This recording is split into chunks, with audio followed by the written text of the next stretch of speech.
From the studios of Postscript Media and Canary Media.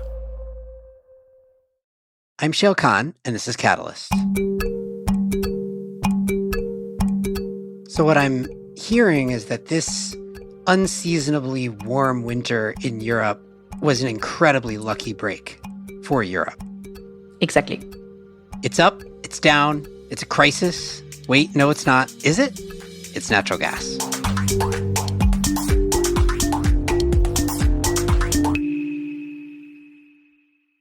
Catalyst is brought to you by The Antenna Group, the OGs of climate tech PR and marketing. For 25 years, Antenna Group has partnered with category-leading energy transition and clean economy innovators to build their brands, amplify their stories, and market and accelerate business growth. As climate tech moves from the age of innovation to the age of adoption, the stakes are different now, and they're a lot bigger. And there's never been a better time for your brand to leave its mark. If you're a startup, an investor, enterprise, or innovation ecosystem that's creating positive change, Antenna Group is ready to power your impact. Visit antennagroup.com to learn more. Blockchain, NFTs, AI. What does this mean for you and me? I'm Sherelle Dorsey, host of the TED Tech podcast, where we bring you the latest innovations and biggest ideas in tech. Tech is evolving fast and it affects our lives, from the metaverse to the watches on our wrists. You'll learn why people in AI make good business partners, about our future self-driving robo-taxi, what the next generation of Siri, Alexa, Google looks like, and a lot more. Find TED Tech on Apple Podcasts, Spotify, or wherever you listen. I'm Shayle Kann. I'm a partner at the venture capital firm Energy Impact Partners. Welcome. Well, you'd be forgiven if you're feeling a bit of whiplash these days. It seems like just yesterday, the world, and particularly Europe, was completely freaking out, for good reason, I should add, about the price of natural gas. And in fact, it wasn't all that long ago that prices were insanely high. Prices on the EU benchmark index peaked in August last year, August 2022, and the spot market above 340 euros per megawatt hour. But over the ensuing 5 months, it's been basically down, down, down, such that prices today are less than a fifth what they were in August. So what happened? And what does it mean for the future of energy and decarbonization? I'm sure I don't need to tell you this, but natural gas markets and prices have enormous knock-on effects for all sorts of other decarbonization technologies, from renewables and batteries and electricity to industry and fertilizer and fuels and more. So consider this a What's Up With That podcast. And that here is natural gas. And who is Anne-Sophie Corbeau? She's a global research scholar at Columbia University's SEPA Center on Global Energy Policy. And before that, notably, not that long ago, in the midst of this price spike, she was the head of gas analysis at BP. So here's Anne-Sophie to help us figure out what is going on. Anne-Sophie, welcome to Catalyst. Thank you very much for having me. I'm excited to have you school me on what is going on in natural gas, or what has been going on in natural gas, so that I can finally understand it. Let's start with a bit of recent history. So I think the time to begin with is early 2020 when COVID hit. That seems like the first moment when sort of the recent weirdness in the natural gas market emerged. So take me back to March 2020. What was the state of natural gas markets at that point, and then what happened post-COVID? Well, I think in March 2020, we had not yet fully grasped, how serious the situation would be. But it started to emerge in mid-March when everybody realized, and it was the beginning of the lockdown in Europe, that the situation was extremely serious. And step by step, this is when we started to see gas prices coming down to really low levels. I mean, we have seen prices in Europe at, almost $1 per MMBTU, which is not something that we have ever seen. I mean, prices in Europe over, the past few years had been around $6 to $8 per MMBTU. So seeing prices at that level was extremely surprising. And then suddenly, we had, of course, a decline in natural gas demand in some parts of the market. But what was really interesting was what happened subsequently in 2021. Can we just talk before we get into 2021? What are the major swing factors in natural gas demand? So like what actually happened? Where was the demand erosion in 2020 as after COVID hit? Because natural gas is not primarily a transportation fuel. I mean, you can easily imagine this in the context of of petroleum and gasoline, where people stopped traveling because of COVID. And so obviously there was a lot of demand erosion. I think it's a little less obvious in natural gas. Well, you have to think that natural gas is primarily consumed in three different sectors. The first one is residential. So you are using natural gas for heating, for warm water, for cooking as well. But most of the consumption in the residential commercial sector is for heating your house or your shop. Then the second sector is the industrial sector. So you are using natural gas for processes either as a raw material or in order to generate heat or electricity. And then the third big sector is, of course, natural gas for generation of electricity. So this is also a very important sector.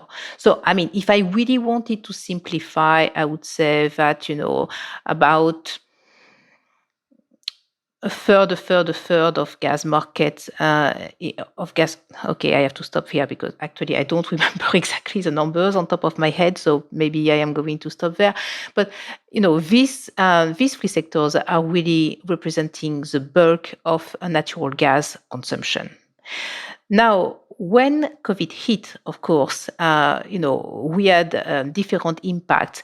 In particular, we had a lot of factories which were closing down. So there was an immediate impact on industrial gas consumption. So that was, very, very important. And of course, you had also at the same time an impact also on the power generation sector. And here, what really happened is that, there were two effects. So there was one effect, which was indeed you have a much lower electricity demand, but at the same time, gas prices were so low that gas was extremely competitive. So in fact, the generation of gas-fired generation did decrease a little bit, but not that much. And then it rebounded extremely strongly in 2021. Okay, so the bulk of the price crash in 2020 was probably due to the industrial sector demand declining precipitously? It was also the fact that supply didn't adjust immediately. And in particular, you have to understand that in regions like Europe, you have two main sources of supply. You have on one side pipeline suppliers, especially Russia, and you have on the other side LNG. And what happened when we suddenly had this COVID crisis is that, yes, gas demand started to decline, but also LNG supply was increasing. And suddenly, all these LNG cargoes were looking for a home.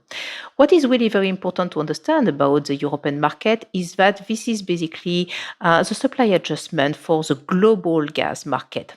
So if you have a very tight market, then the LNG is going to go away from Europe.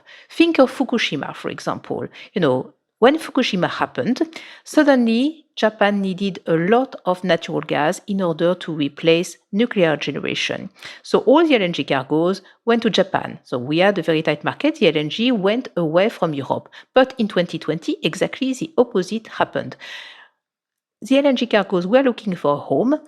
The European market is actually a market where it's relatively easy for LNG cargoes to arrive and to basically be imported because we have third-party access to LNG import terminals, so it's relatively flexible. And on top of that, you know exactly what kind of price you are going to get. You are going to get the spot prices, the European spot prices. And then what happened is that in Europe, suddenly storage was extremely full. So this is, what basically caused this imbalance between supply and demand, caused the gas prices to crash. And in particular, Russia was particularly hit in terms of lowering their pipeline gas supplies in 2020. Okay, so COVID hits, natural gas prices crash to levels that we've never seen before. Then fast forward to 2021. And this is prior to Russia invading Ukraine, things had already started to turn in the opposite direction. So what started happening then? Well, actually, it started as soon as January 2021. I remember because at that time, I was still working for BP. I was in the office of the chief economist, and we saw the prices in Asia skyrocketing to levels that we had never seen before. And the reason for that is that it became extremely cold in Asia. Very, very cold, to levels that we had not seen in China in 50 years. So people had taken the fact that LNG cargoes will be available for granted. So they had prepared for the winter, but they were not particularly worried about, the possibility of getting an LNG cargo because we were just emerging from a big crisis, a big supply crisis. There was a lot of LNG available. It was actually, too much supply available. So no problem to face the winter. And then suddenly people realize, oh, wow, the market has been tightening. I need to get LNG as soon as possible because my stocks are really declining. And you have to understand that in Japan, Korea, but also China, they do not have as much storage as we do have in Europe and the US. China is a relatively big market, but the level of storage that they have, compared to Europe is relatively small because they have not been able to build up as fast as they could or as fast as the market was growing. And as far as Japan is concerned, they do not really have the geology in order to have underground gas storage. So they mostly rely on LNG storage. So these markets were a little bit caught by surprise, and this really sent the LNG prices skyrocketing.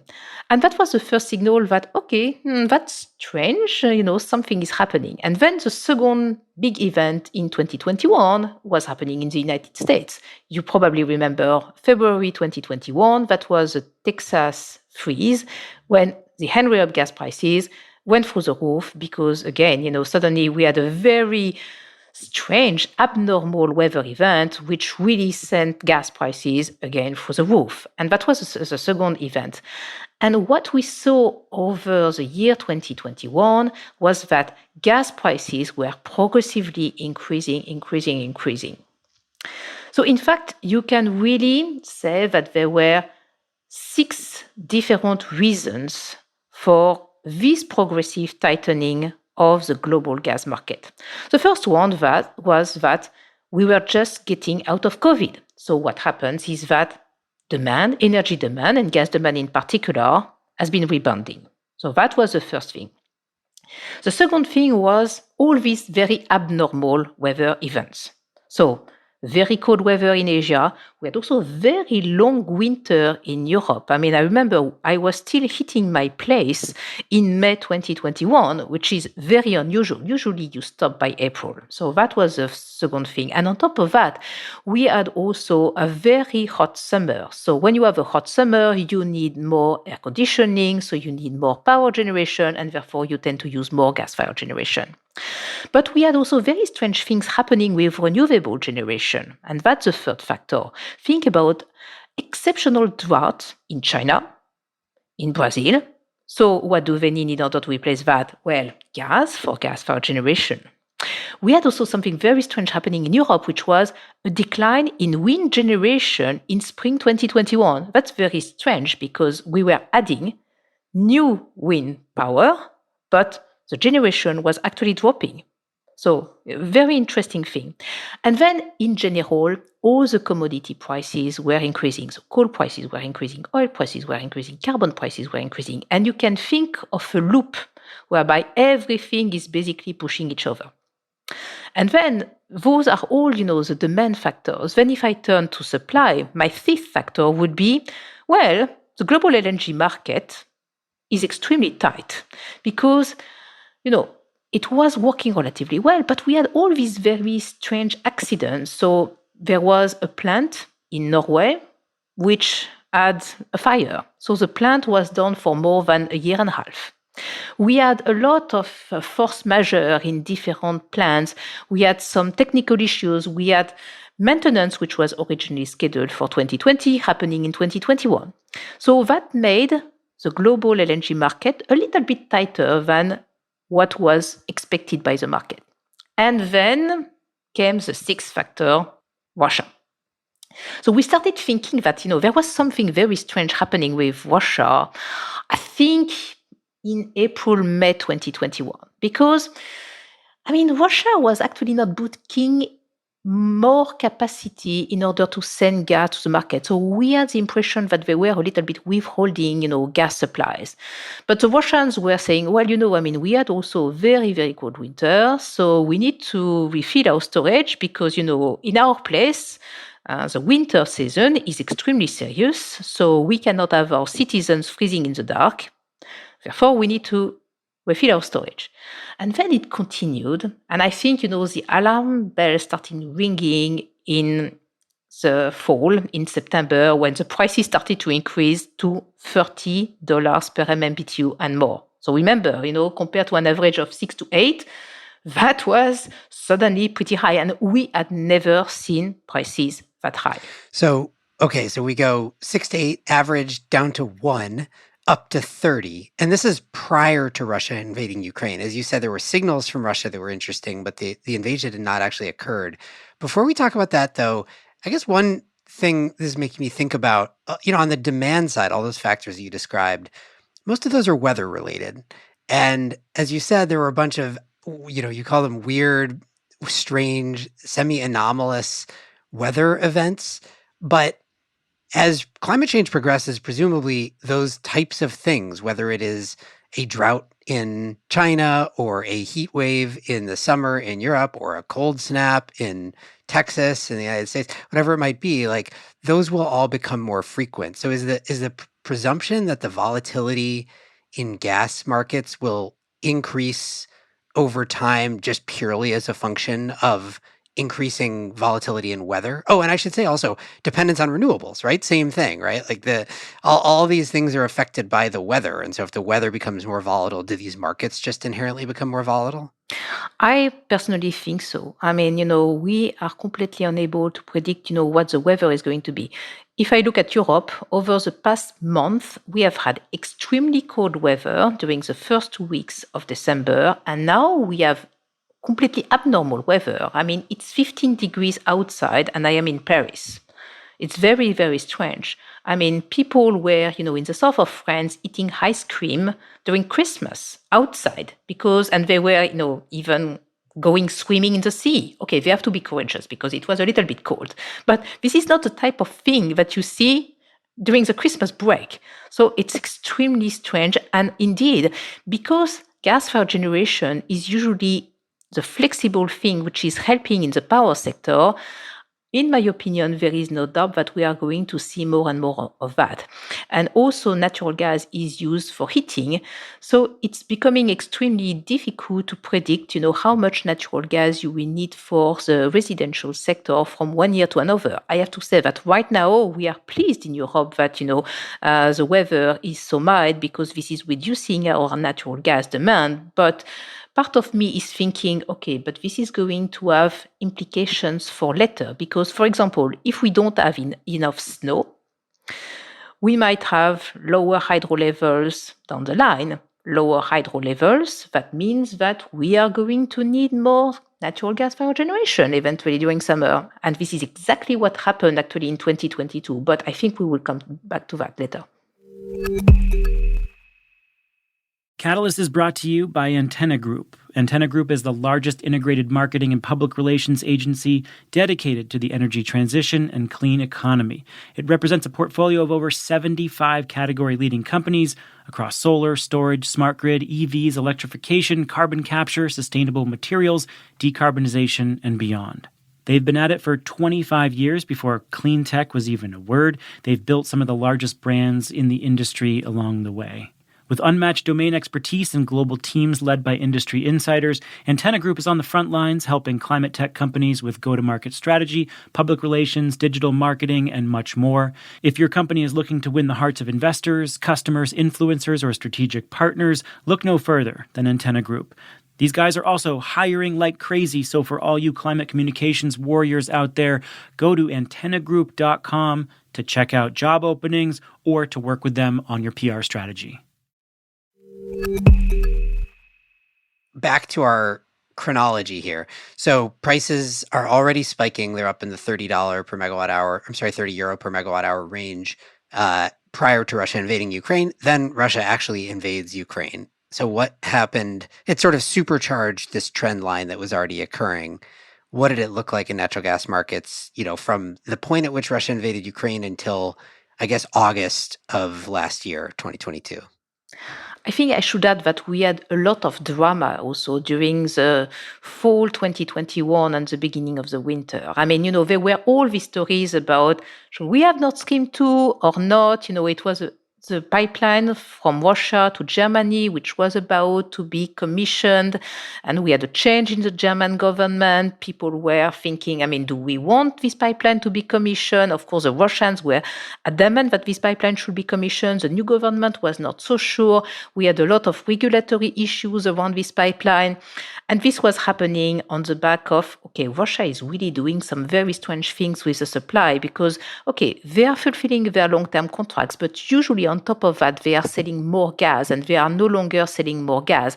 And suddenly there is no reason for them to sell that little gas. And Russia was owning and operating some storage facilities in Europe, in continental Europe, and these storage facilities were empty. So there were people in Europe who were suddenly thinking, this doesn't look good at all. And then the war started. The invasion of Ukraine by Russia started in February 2024. And people realized, we need to do something. And it's very interesting because the European Commission, was actually preparing some sort of document on the high gas prices or the high energy prices in general and how to deal with them. And that document was expected to be published in very early March. And they had to completely change to publish 1 week later the REPowerEU and how we are actually in Europe dealing with the invasion of Ukraine by Russia and how we are going to try to reduce our dependency on Russian fossil fuels. Because you have to understand that, of course, everybody is talking about Europe depends very much on Russian gas, but we were also depending on Russian coal and on Russian oil and on Russian refined products. So, there were three things to deal with at the same time. So I think, the basics of what happened then are probably reasonably well known. So prices continue to rise, even from their already historically elevated levels. The war progresses. Europe goes through this sort of frenzied process of trying to figure out how to reduce its reliance on Russian fossil fuels in general, both, I guess, in the immediate term and also ideally for the longer term to avoid this sort of geopolitical exposure that Europe had. How successful has Europe been in reducing its reliance on Russian fossil fuels? Has that been a success? Do we know yet? Well, first of all, there was a ban on coal imports, which actually started in August. Then we have been, putting in place this embargo on oil, which started in December. Then we are going to have the embargo on refined products, which is going to start in February. And we have been also reducing our imports of natural gas from Russia. But this is where actually I disagree with the European Commission, because the European Commission is always very prompt at saying, we have been very successful at reducing our imports of Russian gas. Look, they have been really down. And I'm saying, well, I am very sorry, but actually you have not, Mr. Putin, cut the gas, because this is exactly what happened. And when you were saying that, the gas prices were increasing, actually, the gas prices were going up and down. The gas prices have never been so volatile. So, for example, I remember I was at a conference speaking. There was somebody from the IEA who was presenting just before me, and he was talking about how the oil prices were volatile and, how they were increasing, etc. And I was looking at my phone, thinking, oh my God, what is happening? The gas prices have just doubled during the morning. And this is because Mr. Novak was saying that maybe they would be considering cutting the pipeline Nord Stream 1, so the one which was operating, not the one which was considered to be operating, the one which was operating, which was delivering 55 billion cubic meters of Russian natural gas to Europe. Just to compare, 55 billion cubic meters, the European Union was importing 114 billion cubic meters of Russian gas in 2021. So that's a big chunk. The prices went through the roof during that day and then they came down. But we had a lot of volatility. And I think this volatility even went in August. So this is when we had a lot of volatility again because of the drama around the Nord Stream pipeline. The prices went to $100 per MMBTU. So with all due respect to my old friends, we in the gas market have reached $580 per barrel. And you are complaining about $100 per barrel oil? Come on, I mean, there is no comparison. Our prices are absolutely dreadfully high. So if I'm interpreting what you're saying right, you're saying that indeed Europe started, let's just stay focused on natural gas for a moment. Indeed, Europe did sort of shift toward importing less Russian natural gas, but you're saying it wasn't necessarily due to the actions of the European Union so much as it was the actions of Russia in cutting off gas supply. And that was presumably a deliberate decision related to the war and trying to exert geopolitical leverage from Russia that appears to not be working as well as Putin might have thought. But I guess the question that seems more salient to me is if it was really a function of Russia throttling supply rather than Europe successfully shifting its demand, then could Russia just turn the spigot right back on and everything goes back to how it was beforehand? Or has anything changed fundamentally that is going to reorient how Europe gets its energy in the future? Well, a certain number of things have changed. The first one is that the trust which kind of existed between Europe and Russia is dead. I mean, this is never going to be restored again. I could think of, European countries accepting to import again a little bit more Russian gas. There are still some countries importing Russian gas, by the way. I mean, I told you in 2021, we were importing 140 billion cubic meters of Russian pipeline gas.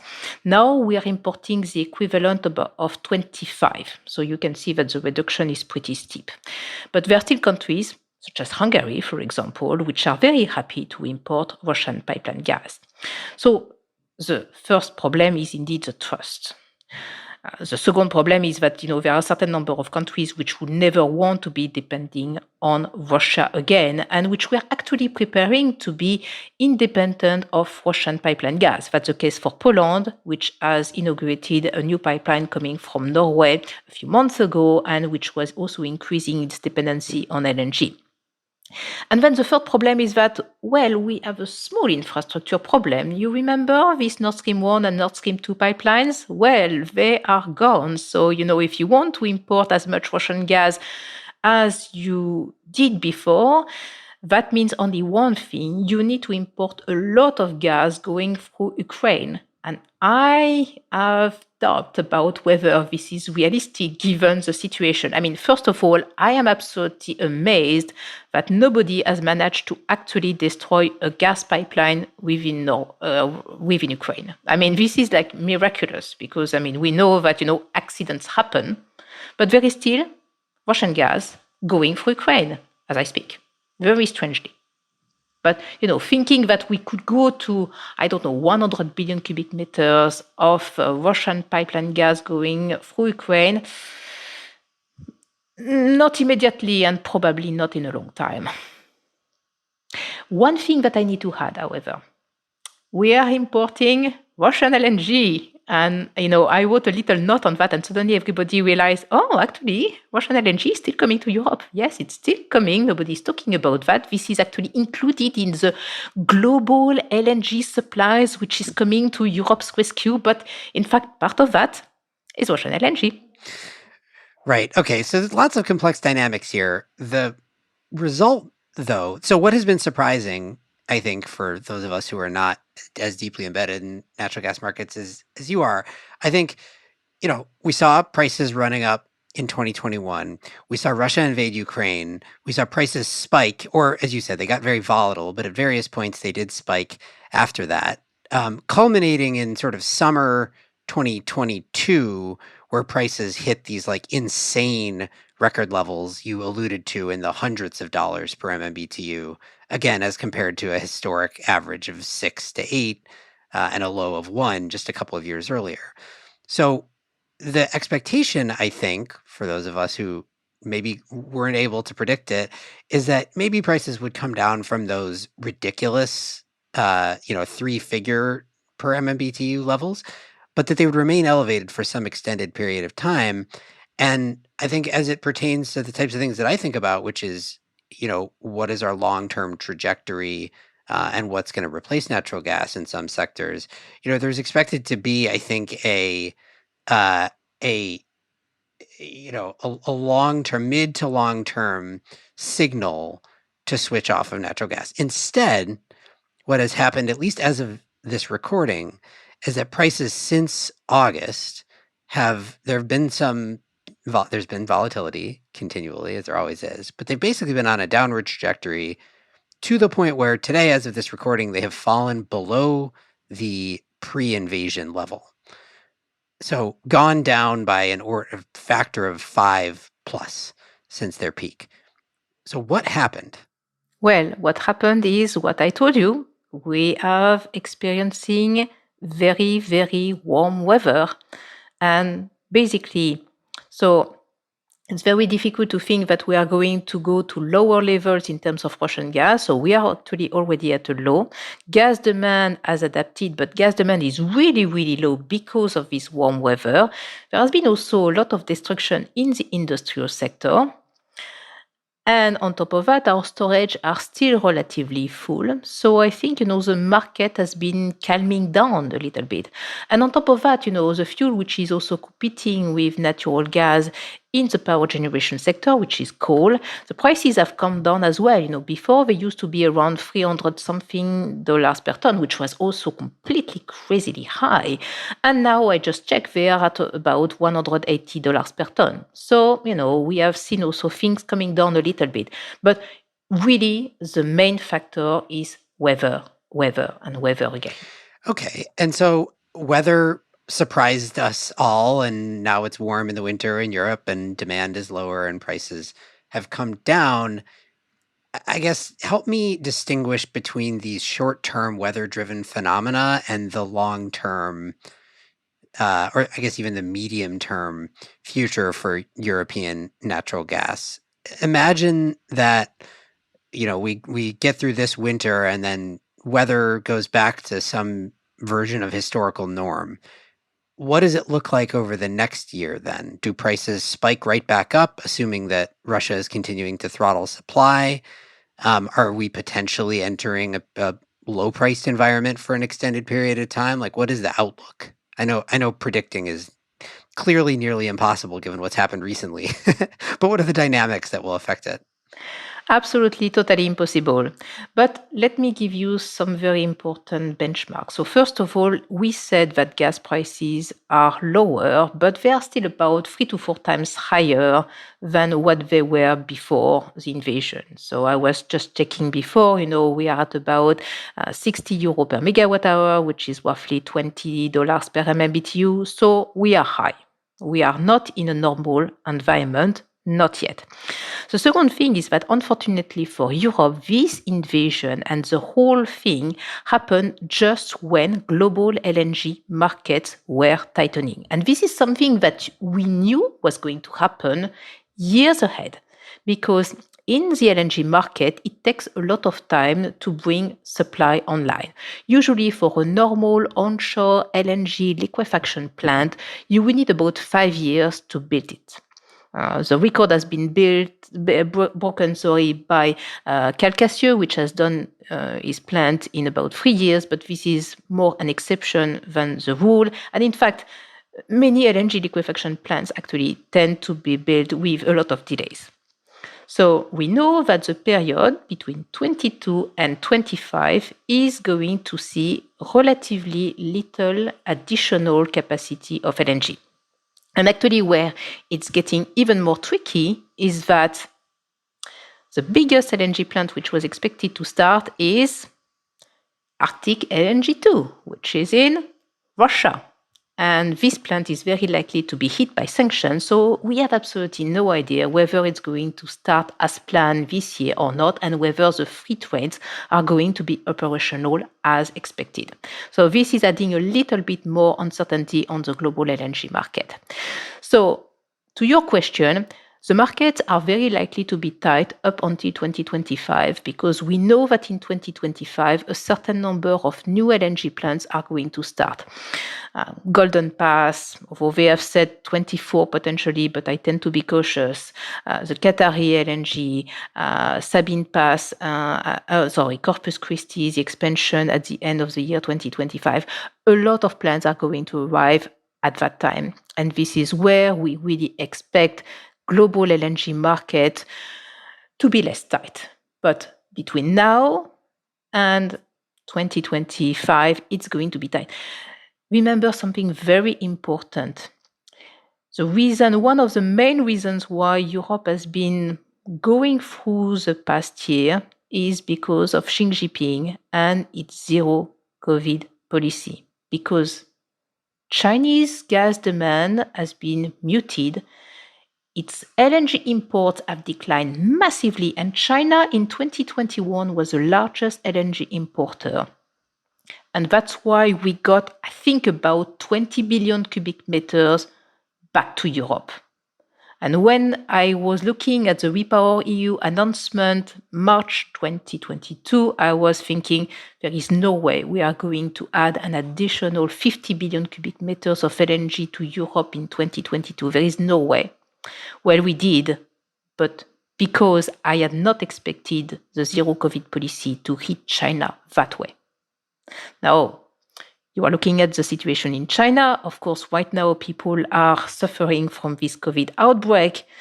But eventually, if China comes back, well, this is actually bad news for Europe, because if China comes back, they have been contracting so much LNG over the past 2 years that, this is going to offer serious competition for European market. And the market might become tight again. So what I'm hearing is that this unseasonably warm winter in Europe was an incredibly lucky break for Europe. Exactly. Because in the absence of that, we've got tight LNG for the next couple of years at least. We've got the possible reemergence of demand in China, which would be a huge swing factor. And we could have theoretically ended up in a situation where those insanely elevated prices, we still have the historically elevated, but not completely bananas elevated prices right now. Those insane elevated prices could have remained for substantially longer. And in fact, could theoretically come back, you're saying, because just over the next couple of years before LNG really opens up, and if China, suddenly spikes in terms of demand. Absolutely. And something that we have not discussed, although maybe a little bit, is that in Europe, we don't only have a gas crisis, we also have a power crisis. Because what has actually happened is that gas demand in the power sector, so the gas-fired generation, has actually increased year over year.